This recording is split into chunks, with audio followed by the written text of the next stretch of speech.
again, they'll always ask you the same question.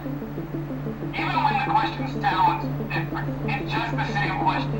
It's warped to sound original or different even, but it's always the same. That's the sad part.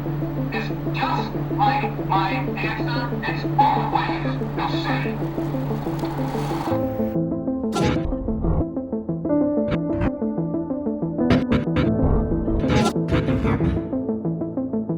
Loading. Are you there? Loading.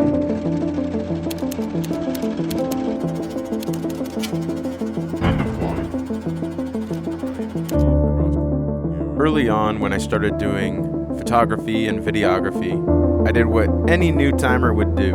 I went into the YouTube search bar and looked up best lenses for blank.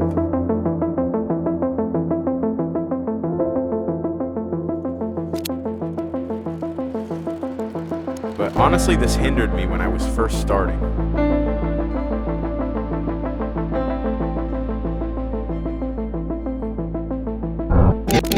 Most of my favorite lenses I use now in these videos and in my professional work are lenses that were recommended for things that I wasn't doing at all.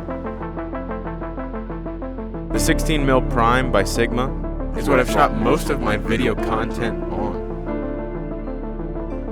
And not in a vloggy way. This lens is always pinned as a vloggy lens. Like, I can't stand when things are vloggy. It puts the lens in this box where, say you're like me and you want to make more short film-esque cinematics, grainy, beat up looking shots. There's this shot in the last video where I used the Sigma 16 to get really close with the close focus distance. The Sigma 16 has a little bit of lens distortion, and so because I got so close, it created this claustrophobic, almost uncomfortable shot. And the Sigma 16 did great for that. But the only reason I thought to do that is because I learned the strengths on my own and getting the lens kind of ignoring what people said it was good for, ignoring what the general consensus on this vloggy YouTube, the best YouTube lens. And I used it in a sense that YouTube doesn't usually use it. You know, I use the flaws of this lens to my advantage.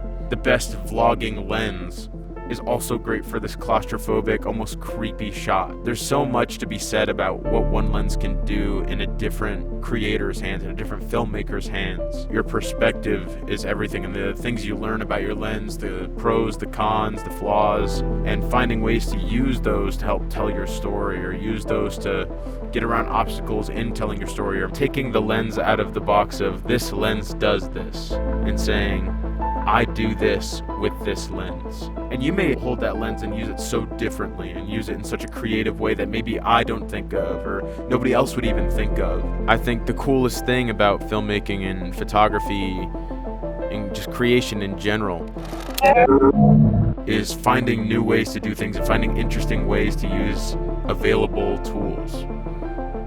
And you don't have to have a separate lens or the best blank lens to create something. You can find a lens with flaws, pros and cons, and use those to tell your story. And I hope people start looking at lenses with more of an open mind of not what's this best for, it's what can I make this best for? What can I use this to create?